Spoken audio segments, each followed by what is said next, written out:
of drones here. This is in our mutual interest, and I intend to travel to the frontline member states in the coming weeks. At the same time, we continue to support Ukraine's path to its membership in the European Union. This in itself is also a security guarantee. My second point, with regards to any territorial questions in Ukraine, our position is clear. International borders cannot be changed by force. These are decisions to be made by Ukraine and Ukraine alone. And these decisions cannot be taken without Ukraine at the table. My third and final point, as long as the bloodshed in Ukraine continues, Europe will maintain diplomatic and in particular economic pressure on Russia. We will continue to strengthen sanctions. We have adopted 18 packages so far, and we are advancing preparation for the 19th. This package will be forthcoming in early September. We know that sanctions are effective. We have already put Russia's immobilized assets to work for the benefit of Ukraine, and we will continue to put pressure on Russia's war economy to bring President Putin to the negotiation table. We're working with you, Volodymyr, and President Trump in this sense, and we will discuss all these topics and others in our joint meeting at the White House tomorrow. These are challenging times. Only Ukraine can choose its own destiny, but Ukraine can always count on Europe. Thank you so much. Thank you so much. Thank you so much. Dear Ursula, thank you for your support. Thank you for this day. It's very important for all your support from the very beginning of this war. And it's very important that you are with us and that we speak to America and we speak together. And it's important that Washington is with us. And today, in several formats, we are deciding what we are going to discuss in Washington. Dear journalists, it's crucial that Europe is as united now as it was at the very beginning, as it was in 2022, when the full-scale war began. This unity really helps to reach real peace, and it must stay strong. First, we have to stop the killings. Putin has many demands, but we do not know all of them. And if there are really as many as we heard, then it will take time to go through them all. It's impossible to do this under the pressure of weapons. So it's necessary to cease fire and work quickly on a final deal. We'll talk about it in Washington. Putin does not want to stop the killing, but he must do it. Second, we need real negotiations, which means they can start where the front line is now. The contact line is the best line for talking, and Europeans support this. And we thank everyone. Russia is still unsuccessful in Donetsk region. Putin has been unable to take it for 12 years. And the constitution of Ukraine makes it impossible to give up territory or trade land. Since the territorial issue is so important, it should be discussed only by the leaders of Ukraine and Russia at the trilateral Ukraine, United States, Russia. So far, Russia gives no sign that trilateral will happen, and if Russia refuses, then new sanctions must follow.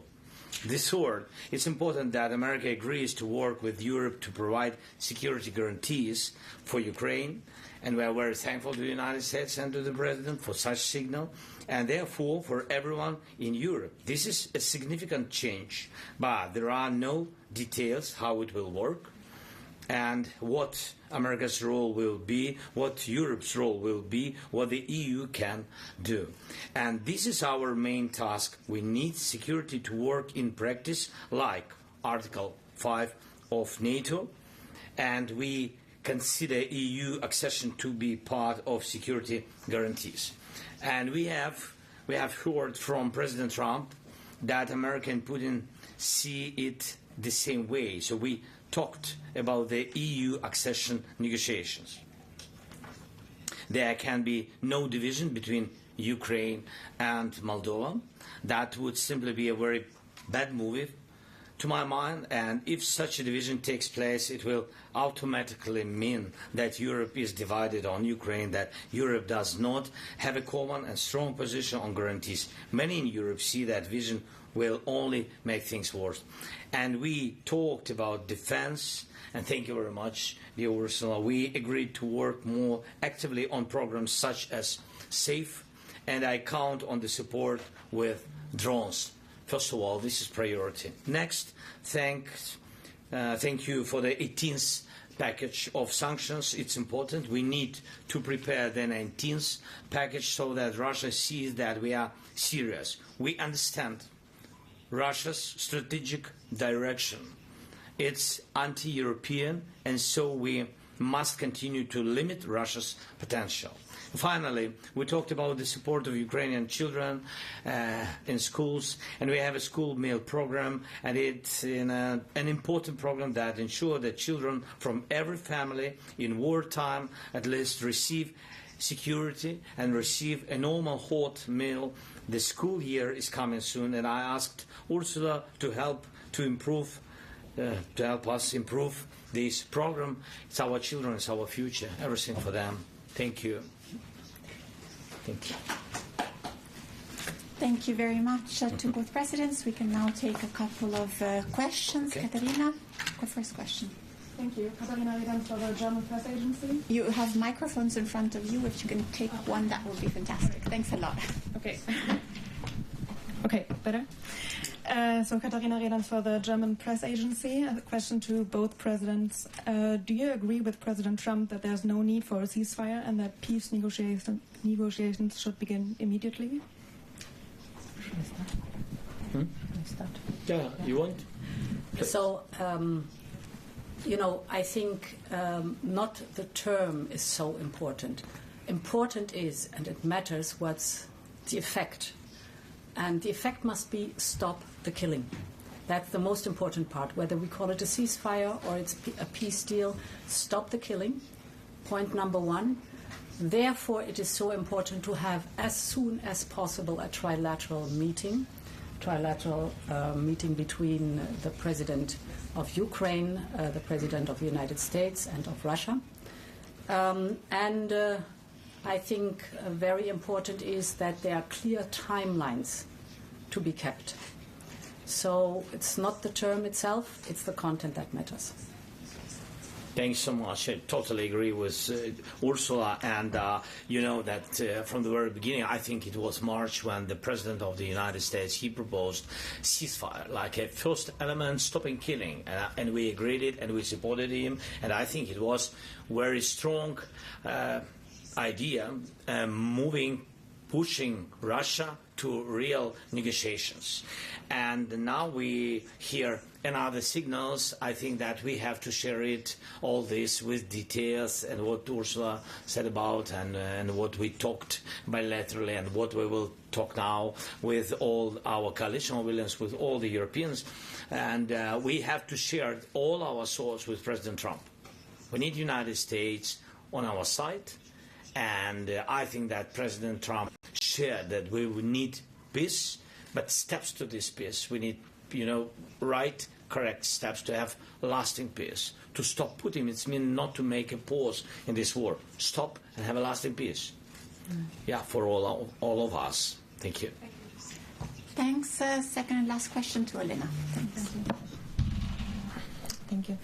I will start in Ukrainian if possible. Олена Абрамович, Радіо Свобода, українська служба.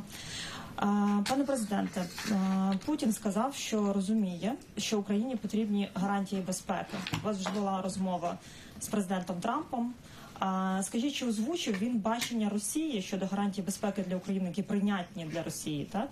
І які гарантії безпеки, власне, прийнятні для України? Чи досі ми говоримо про troops on the ground, тобто війська певні, чи це 5 стаття, якщо можете пояснити ваше бачення, як це може виглядати? І коротке просто, як у вас настрій, чи нема перестроги, що в Білому домі може все піти так само, як було 28 лютого?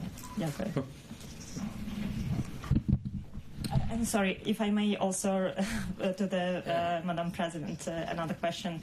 I think we would with one because we have a call soon. It's a Very difficult quickly. answer. Дякую.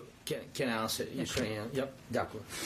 Дякую за запитання. Передусім, я не знаю, про що реально говорили Путін і президент Трамп. І я хочу, щоб багато деталей президент Трамп сказав мені, потім європейським лідерам.